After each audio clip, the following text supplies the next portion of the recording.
Michael and Tyler here from myrod.com, and we're doing a review today on this Dannmar Scissor lift, the SX-6 series. We absolutely love this thing. Of course, links are below in the description if you'd like to check it out. Let's get started.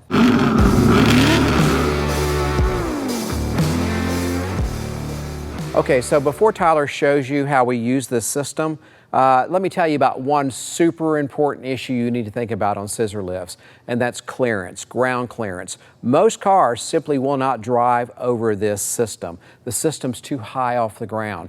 You've got to figure out a way to get your car higher up so that you can clear it.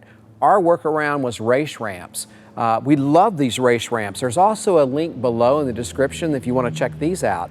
The race ramps are super strong, super light. They break down and they store away very, very nicely. And Tyler will display that for you as well. But keep that in mind. How are you going to clear your vehicle over the scissor lift? Very important. Okay, let's get started. Hey guys, this is Tyler, and this is the Dannmar SX-6 scissor lift, like Dad mentioned. And this is our second scissor lift, actually. The first one we had was the blue one that you're probably all familiar with. We decided to upgrade to this Dannmar, and it's worked out great for us, and we really do like it. So the reason that I need a scissor lift, and you may need one as well, is to be able to put the car wherever I want it, because I buff a lot of cars, I clean cars, I work on wheels and tires and brakes, and it just takes a toll on your back. You can't do as good of a job because you can't, you need the car right up in front of you while you're working on it to see what you're doing better and to not physically exert yourself too much. So this allows me to put the car exactly where I want it and allows me to do a better job at what I'm trying to do. And one of the things I really like about this lift is that it's frame engaging and it has articulating arms.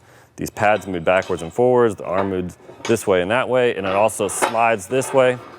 And what that allows you to do, it allows you to engage the frame exactly where you want to, and it allows you to use this lift with a lot of different types of cars.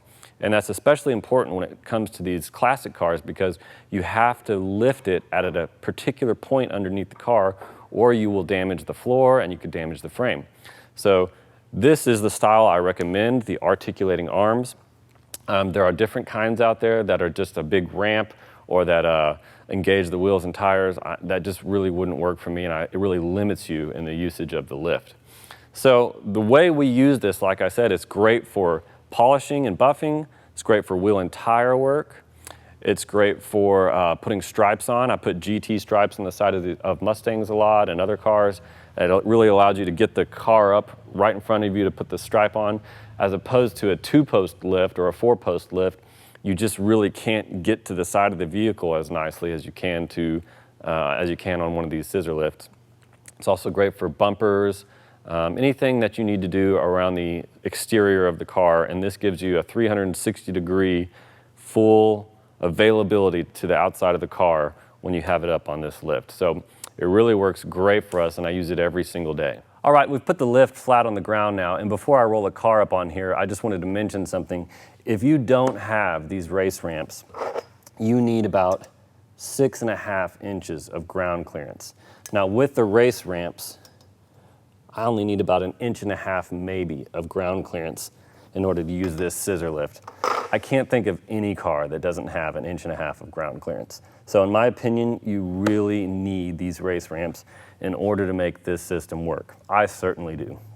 Now, another thing that makes this system even more flexible is you've got 4 of these low profile mounts, 4 mid profile mounts, and 4 extensions. And the way that works is you just slide that off, slide that on. If you need a higher mounting point, you can take that off, put your extension on, and now you've got even more height. So this really allows the system to be very flexible and to be used with a lot of different types of cars. All right, just one more thing I wanted to mention. It does come with its own pump. The way this works is you press this button right here to go up, you press this lever to go down. It doesn't come with its own hydraulic fluid. You can buy that separately, and we can put the links in the description for that. And it also works as a dolly to move the scissor lift unit around. The way that works is there's a little nub here that connects with the scissor lift, and you can grab these handles, and it's got wheels on the back here So it allows you to lean it back like a dolly and just roll this scissor lift wherever you need it. And it's something that one person can easily do by himself. And it has one super secret option: sport grips, in case you decide to go scissor lift drag racing.